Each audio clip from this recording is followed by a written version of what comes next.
Bismillah,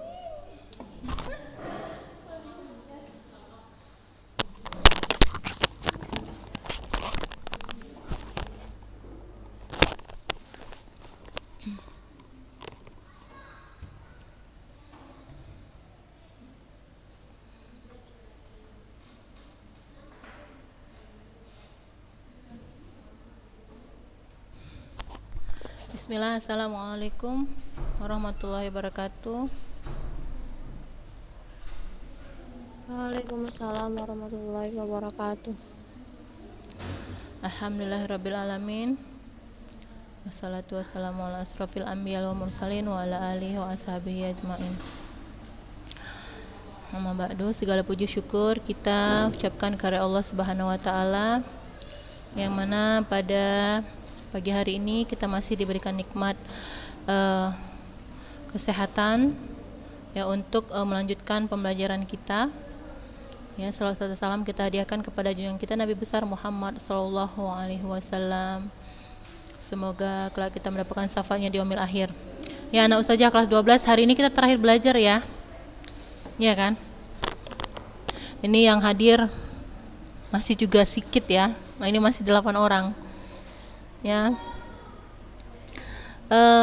Nanti di sini ustazah akan sampaikan kisi-kisi soal ya, anak ustazah. Soal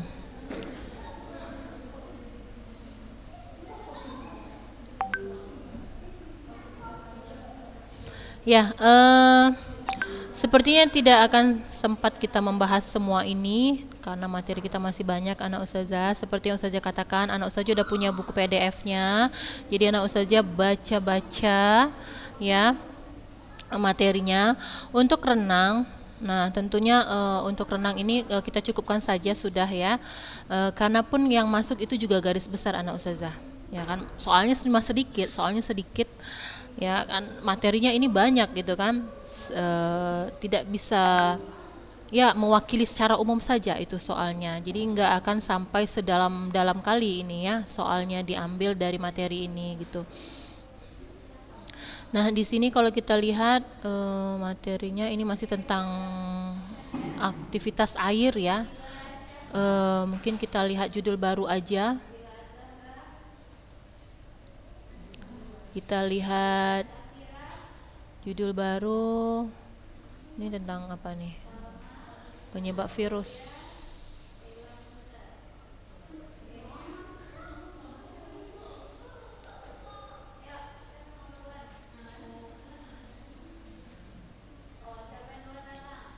Nah ini ya.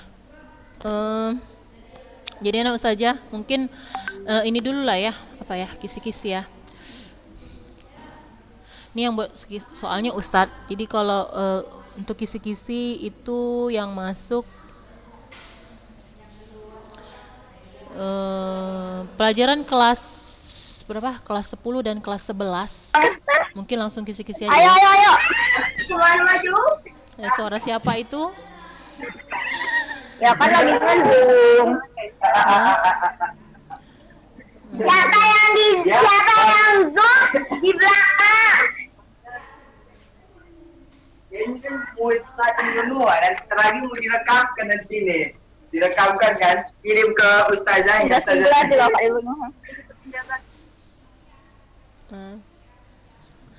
Itu dari mic siapa anak ustazah? Sopi Magrina, itu mic dari suara siapa? Nggak tahu ustazah. Nggak tahu. Ini yang ikut cuma 10 orang. Gimana? Gimana? Aisyah Husni. Oh. Ya, kita lanjut ya. Jadi kalau ustazah mungkin kasih kisi-kisi aja dulu ya. Jadi kalau untuk penjas itu materi yang masuk tentang senam lantai ya, kita awal kemarin ya senam lantai ya. Iya Pak ya. Coba lihat catatannya lagi Magrina. Ustazah juga lupa. Nanti kalau ustazah gulung ke atas terlalu jauh. Senam lantai. Senam lantai, kemudian senam ritmik ada ya. Paling kalau untuk senam ritmik, nah itu manfaat, paling seperti itu ya manfaatnya. Kemudian kalau untuk senam lantai paling ya apa yang perlu kita ketahui tentang senam lantai yaitu pengertian, jenis-jenisnya kan gitu contoh-contohnya. Nah, itu untuk senam lantai. Kemudian apalagi ya? Renang. Ya, renang ya, renang. Eh renang itu mulai dari pengertian renang, manfaat renang, gaya-gaya renang. Nah, itu secara garis besar aja anak saja yang perlu dibaca. Ya, kemudian tentang inilah bola besar, bola kecil. Ya, anak ustazah. Ada masuk dari pelajaran kelas 10 dan kelas 11 ya, yang mungkin ya pelajaran kelas 12 juga itu kita pelajari ya, bola besar, bola kecil ya. Ya, anak ustazah.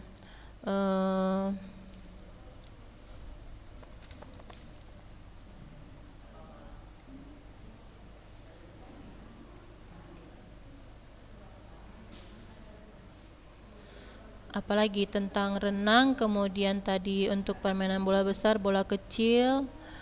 Saja agak-agak lupa nih soalnya nggak bawa HP. Soalnya di HP.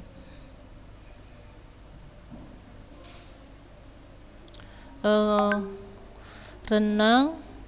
Terus ini materi kita yang sekarang. Mana ustazah? Itu pengertiannya, jenis-jenisnya, bentuk-bentuknya itu dibaca ya. Tunggu, ustazah mau coba cari nih soalnya di sini. Sebentar ya. Gak apa-apa ya. Oh, kayaknya kita bahas kisi-kisi aja nih. Ya. Sebentar ya, anak ustazah ya. Ustazah coba cari dulu di sini. Di sini ada grup SMA ya, ustazah coba cari dulu. Yang nampak di tampilan kalian itu apa? Materi ya? Iya saja. Iya kan? Sebentar ya. Ustazah cari dulu. Masih materi. Bapak kita hari ini kayaknya bahas kisi-kisi aja dulu. Nanti kan dari situ jadi anak ustazah tahu mana yang mau dibaca. Ya.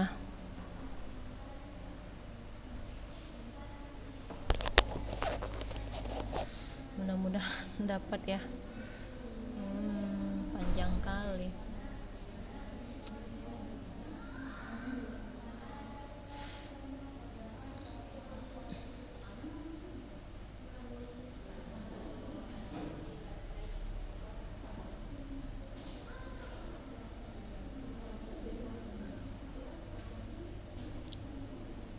Nah, itu ada soal.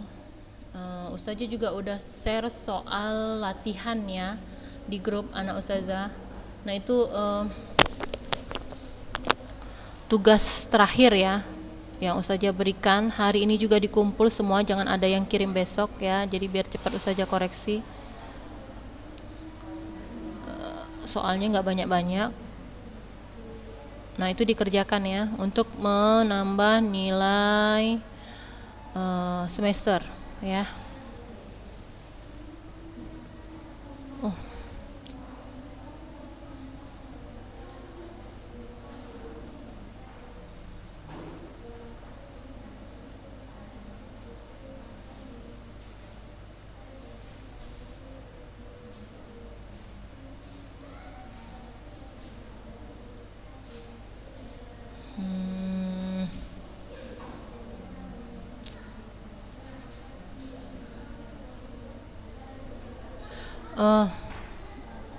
Nanti aja lah ustazah, kayaknya panjang kali mau ustazah gulung ke atas di grup ini ya, mau lihat soalnya sebenarnya di Google Drive tapi di file di folder ustadznya di Google Drive. Jadi ustazah terlalu panjang menggulung ke atas untuk cari linknya, link Google Drive-nya. Jadi nanti mungkin ustazah ketik kisi-kisinya tentang apa lebih detail, ustazah akan kirim ke grup ya. Jadi yang nggak ikut Zoom juga bisa lihat.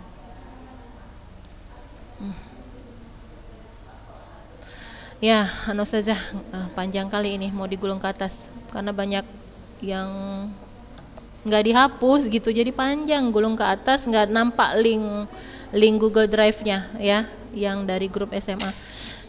Baik, kita apa namanya? Kita lanjut aja dulu ya materi ini ya.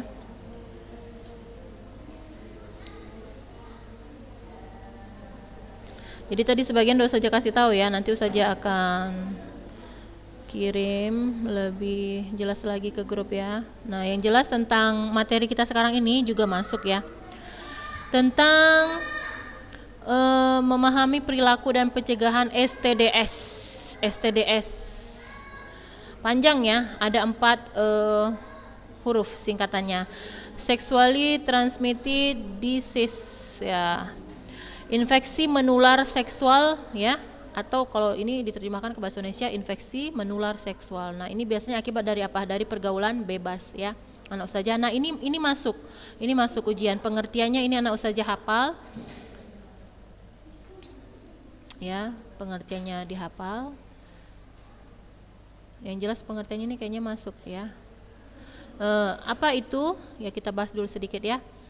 Ya, berbagai infeksi yang dapat menular dari satu orang ke orang lain yang melakukan kontak seksual atau infeksi yang disebabkan oleh bakteri, virus, parasit atau jamur yang penularannya terutama melalui hubungan seksual dari seseorang yang terinfeksi kepada mitra seksualnya. Jadi ini yang apa ya, yang sangat berbahaya ya, terjadi di pergaulan bebas tentunya. Infeksi menular seksual juga menyerang manusia dari binatang melalui transmisi hubungan seks ya. Jadi penyakit menular seksual juga dapat ditularkan melalui jarum suntik dan juga kelahiran serta menyusui, yang itu nanti berakhir pada apa? Penyakit AIDS ya kan.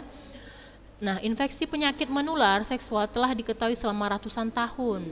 Nah, penyakit ini didefinisikan sebagai salah satu akibat ditimbulkan karena aktivitas seksual yang tidak sehat sehingga menyebabkan munculnya penyakit menular ya. Bahkan pada beberapa kasus penyakit menular seksual ya atau PMS membahayakan. Ya, penyakit menular ini terjadi karena suatu gangguan penyakit-penyakit yang ditularkan dari satu orang ke orang lain melalui kontak dan hubungan seksual. Jadi pertama sekali penyakit ini sering disebut dengan penyakit kelamin anak ustazah. Nah ya, jadi ini terkenal dengan namanya penyakit kelamin. Dan nah itu kadang nggak ada obatnya ya kan. Nah itu kadang apa ya, musibah yang Allah berikan kepada orang-orang yang melakukan hubungan seks ya di luar nikah ya secara bebas. Nah, akibat dari pergaulan bebas seperti itu. Dan ini ya menularnya dari sebenarnya budaya barat ya kan. Bahkan ya sebenarnya tidak budaya barat, sekarang sudah, apalagi sekarang ya, kalau kita lihat kebanyakan masyarakat kita di Indonesia ini juga banyak faktor yang menyebabkan hal tersebut bisa terjadi ya. Tentunya ya pergaulan bebas anak ustazah ya. Penyakit perilaku terkait penyakit STDS ya. Penyakit ini mulai menjalar dengan perkembangan penularan yang cukup cepat. Tidak dapat disangkal bahwa mata rantai penularan infeksi ya menular seksual adalah wanita ya, tunasusila atau pria tunasusila yang dapat masuk dalam kehidupan rumah tangga. Nah, kalau perempuan itu kan paling sensitif ya anak ustazah, paling sensitif untuk dirinya ya. Jika terkena penyakit-penyakit seperti ini, nanti bisa ke AIDS, bisa ke apa namanya, ke kanker serviks ya, ya macam-macam lah ya, kanker rahim, ya macam-macam. Ya itu paling mengerikannya jika itu mengena pada wanita, karena wanita ini kan banyak sekali organ-organ pentingnya, iya kan? Karena dia punya apa namanya, organ ya rahim ya untuk melahirkan anak seperti itu. Jadi kalau tidak menjaga pergaulan ya seperti ya akhirnya seperti pergaulan bebas ya, ya bisa terkena penyakit ini ya, penyakit kelamin yang mematikan tentunya. Ya,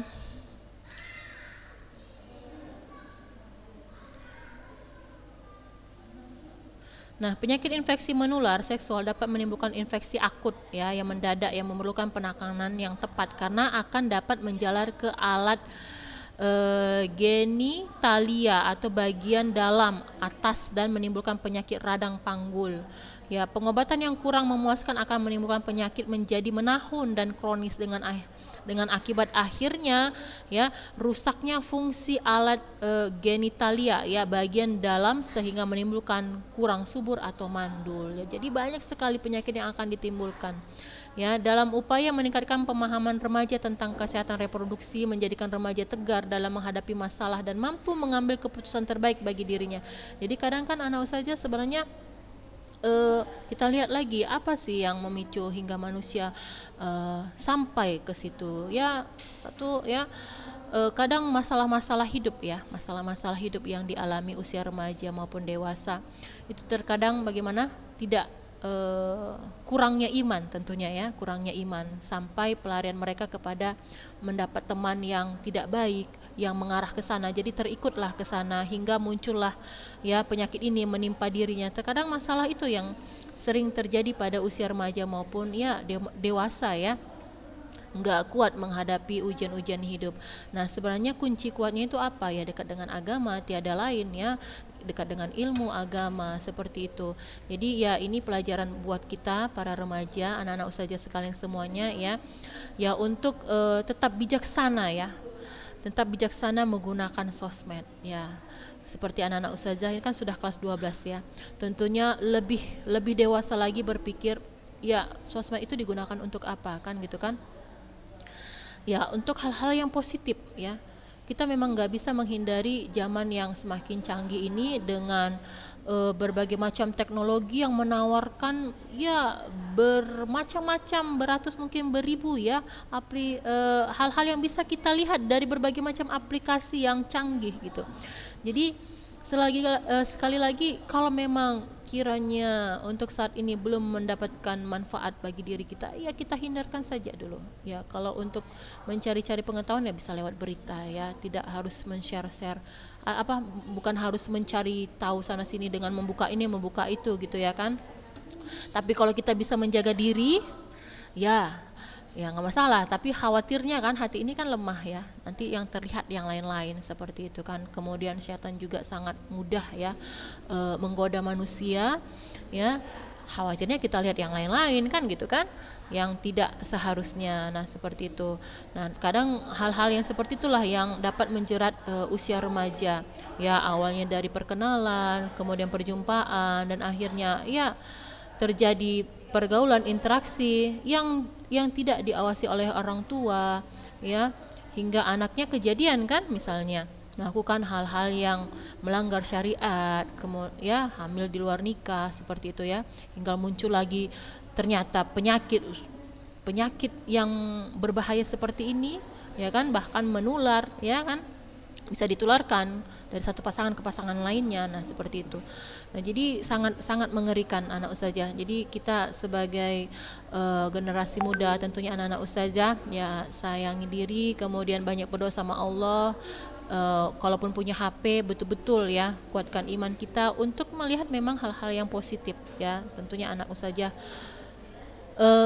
berusaha semaksimal mungkin, karena apa ya, jangan karena usaha aja, kadang usaha juga ya nengok-nengok ya, kadang kan iklan-iklan itu kadang lain-lain yang keluar ya kan, kita nggak pengen lihat itu tapi kadang keluar. Nah makanya sebaiknya ditutup ya, kalau anak-anak usaha ini kalau nggak penting IG, Facebook itu ditutup aja semuanya ya kan. Kalau cari-cari berita bisa lewat Google ya kan, pilih-pilih berita, pilih-pilih teks kan gitu kan.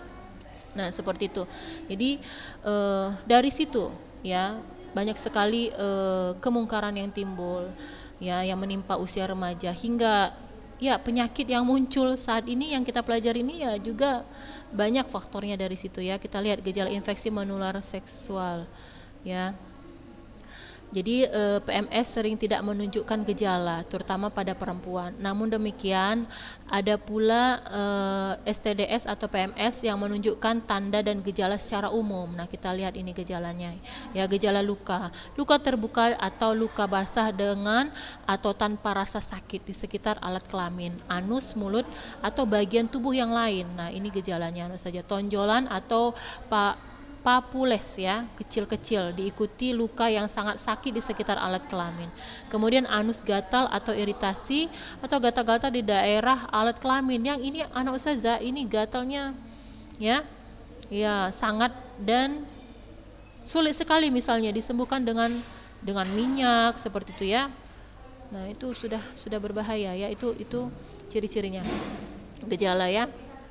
Nah, kemudian cairan tidak normal ya. Gejalanya cairan tidak normal. Cairan dalam alat kelamin bisa gatal, warna keputihan, kekuningan, kehijauan atau kemerahan muda, berbau atau berlendir. Cairan tubuh bisa juga keluar dari anus. Nah, ya, kemudian ini bagi perempuan, bagi laki-laki cairan bening atau berwarna berasal dari pembukaan alat kelamin pria atau anus, rasa panas seperti terbakar atau sakit selama atau setelah buang air kecil ya. Nah, pada wanita dapat juga disebabkan oleh infeksi kandung kemih yang tidak ditularkan melalui hubungan seksual. Kemudian pada laki-laki ini buang air kecil lebih sering dari biasanya. Nah, gejalanya lagi ada sakit pada saat buang air kecil ya. Kemudian ada perubahan warna kulit, ada tonjolan seperti jengger ayam. Nah, ini udah parah ya. Sakit pada bagian bawah perut ya, kemerahan. Nah, ini gejala-gejala yang bagaimana yang ditimbulkan pada perempuan maupun laki-laki. Nah, ini secara umum ini dirasakan ya, bisa. Ya, kita lihat tadi ini sakit pada saat buang air kecil ya. PMS pada wanita biasanya tidak menyebabkan sakit atau burning urination ya. Kemudian kalau laki-laki rasa terbakar atau rasa perih, panas, sakit selama atau setelah urination ya. Terkadang diikuti dengan, nanti anak saja tahu ini tidak menyebabkan sakit atau istilahnya ini ya, berarti ya. Nanti kalau masih belum ngerti, nanti anak saja bisa cari ya arti burning urination ini apa ya di kamus ya. Saja kurang paham ini arti jelasnya apa ya. Terkadang diikuti dengan keluarnya cairan putih dari alat kelamin pria. Nah, ini nyeri di paha atau bagian perut lebih rendah, terutama di bagian telapak tangan atau kaki. Nah, ini sampai sudah ke mana? Ke telapak tangan, kaki. Itu kan berarti apa ya? Dari dalam dia, ya kan? Sudah parah itu. Perubahan ini bisa menyebar ke seluruh bagian tubuh. Gatal-gatal seperti itu ya, gatal-gatal merah-merah, munculnya benjolan ya, bintik-bintik seperti itu. Tumbuhnya tonjolan seperti jengger ayam atau kulit di sekitar alat kelamin. Nah, ini mirip kayak kanker jadinya kan. Kanker itu kadang kan apa? Daging tumbuh gitu ya. Demam, lemah, kulit menguning dan rasa nyeri sekucur tubuh. Rasa sakit yang muncul dan hilang, tidak berkaitan dengan menstruasi, bisa menjadi tanda infeksi saluran reproduksi. Infeksi yang telah berpindah ke bagian dalam sistem reproduksi. Ya, jadi termasuk seperti saya bilang tadi bisa menyebabkan kanker serviks ya. Nah, tuba falopi dan ovarium. Jadi di dalam rahim kita ini kan, nah ya banyak sekali alat-alat vital ya bagi seorang perempuan. Jadi bahkan ada anak saja tahu kanker rahim ya kan, kanker rahim itu serviks itu apa, mulut rahim ya. Nah, ada lagi kanker serviks, kanker rahim. Nah, ini ada lagi tuba falopi. Nah, ini bagian-bagian organ dalam tubuh wanita ya. Kemudian ada lagi ovarium. Ya, ini anak ustazah yang IPA tentunya paham ya. Ini ya sudah belajar tentunya sistem reproduksi ya, bagian-bagiannya. Yang mana itu namanya serviks, tuba falopi dan ovarium. Ya kan, perempuan itu sensitif sekali ya kan. Banyak sekali organ-organ pentingnya. Jadi ya wanita-wanita di luar sana yang sudah gelap mata ya, kemudian frustasi, stres, tidak tahu jalan penyelesaian, malah tertimpa musibah lagi dengan berbagai macam penyakit yang dia dapat ya. Jadi sudah bertambah-tambah. Nah, jadi kita berlindung dari itu semua ya anak-anak ustazah ya. Nah, kemerahan pada sekitar alat kelamin atau di antara kaki. Nah, pada pria kemerahan pada sekitar alat kelamin, kemerahan dan sakit di kantong jakar. Nah, ini pada pria ya. Pembengkakan kelenjar getah bening atau kemerahan di sekitar alat kelamin. Nah, ini semua adalah gejala-gejalanya jika terkena penyakit kelamin dan sangat-sangat berbahaya ya. Ini alat-alat vital semua ya anak ustazah. Nah, kalau bayangkan kita tersayat aja lengan kita, jari kita sedikit Bagaimana? Sakitnya seluruh tubuh. Konon lagi ini alat vital ya, bagian dalam, bagian luar semuanya ya terserang penyakit ini. Jadi sangat mengerikan. Ya, macam penyakit menular dan penyebabnya. Jenis PMS disebabkan bakteri ya. Gonore atau kencing nanah dan gejalanya. Ya, ini jenisnya gonore. Kemudian ada yang kedua glamidia. Namanya glamidia ini, nah ini gejalanya apa? Keputihan. Jadi anak ustazah, kalau kita perempuan kadang kan ada suka keputihan ya. Nah itu harus cepat-cepat kita cari tahu. Biasanya kita keputihan itu berlebihan, kenapa? Kan gitu kan? Nah ini berhubungan dengan kesehatan tentunya ya. Dan itu keputihan itu sekarang banyak pada wanita ya, pada wanita. Walaupun mungkin pada pria ada juga, tapi kebanyakan itu pada wanita. Kadang kan kita ini kan apa ya, tanda mau haid terkadang keputihan, tanda setelah bersih menstruasi kadang keputihan. Nah kalau dari ilmu fikih biasanya kalau setelah bersih dari mens itu apa? Keluar cairan bening. Itu biasanya ya, lihat kebiasaan kalian masing-masing. Ya, lihat kebiasaan kalian masing-masing. Ketika kalian sudah bersih dari menstruasi, biasanya muncul cairan bening ya. Beda dengan keputihan. Keputihan itu biasanya kental, warnanya agak buram dan berbau ya kan. Nah, kalau itu biasanya mau haid atau setelah haid kadang itu normal, tapi kalau sudah berlebihan terus-menerus keluar, nah itu yang bisa menyebabkan apa? Jamur, ya kan, gatal-gatal. Nah itu yang berbahaya, nah saja. Jadi harus diobati secepat mungkin, karena dia berbahaya untuk organ dalam perut kita ya, dalam tubuh kita ya, termasuk organ untuk ini apa? Ovarium tadi ya, anak saja. Rahim, ya. Ini Ustazah nggak jelaskan secara dalam ya semuanya, waktu kita juga nggak cukup ya. Ini ada namanya sipilis atau raja singa. Nah ini macam-macam ini, jadi anak Ustazah baca ya. Nah ini sudah dalam ya jenis-jenisnya. Kemudian ada lagi jenis PMS disebabkan oleh virus ya, ada jenis PMS ini protozoa, trichomoniasis ya, banyak ya. Kemudian pencegahannya apa? Pencegahannya bisa penularan lewat seks bebas ya, pencegahan penularan cara lain. Nah ini anak ustazah bisa baca, banyak ya anak ustazah materinya, jadi dibaca ya. Baru masuk nanti ke AIDS ya, udah pernah kita pelajari ya di kelas 11. Materi terakhir kita lihat, materi terakhir ada yang masuk ya anak ustazah, itu juga secara garis besar aja. Nanti insya Allah setelah ini Ustazah akan coba kirim kisi-kisinya ya ke grup. Apa nih materi terakhirnya? Memahami perilaku dan hal terkait kehamilan, pengertian kehamilan. Ya, ini ada gambar ini ya, hamil ya, kehamilan pada wanita, perkembangan janin saat kehamilan. Nah ini anak Ustazah nanti bisa lihat ya di buku ya. Apa nih materi terakhir kita?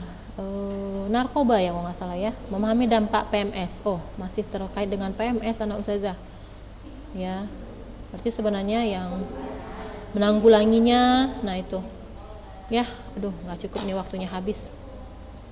Baik anak ustazah, dibaca-baca ya bukunya ya. Ya hari ini kita adalah terakhir belajar. Tetap semangat ya anak-anak ustazah kelas 12 semuanya. Senin udah bertempur ya kan. Jadi semoga berhasil, sukses ya. Maju terus ke depan. Ya, jangan menyerah sebelum berperang ya kan. Dan satu lagi, terus memohon pertolongan dan kepada Allah, minta dimudahkan ya anak ustazah. Ini pertemuan terakhir kita untuk belajar. Ya, nasihat ustazah seperti yang tadi ya, tetap semangat.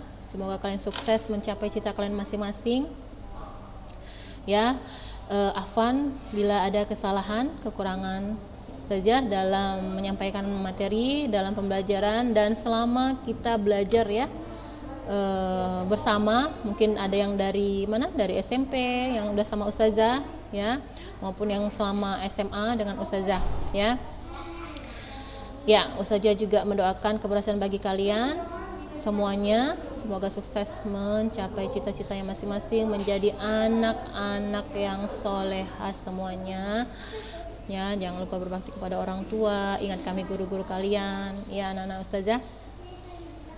Ya, kita cukupkan dulu materi kita sampai di sini. Ya, tetap semangat ya Ustazah. Kita tutup dengan doa kafaratul majelis. Subhanakallahumma wa bihamdik asyhadu an la ilaha illa anta astaghfiruka wa atubu ilaik. Assalamualaikum warahmatullahi wabarakatuh. Waalaikumsalam warahmatullahi wabarakatuh.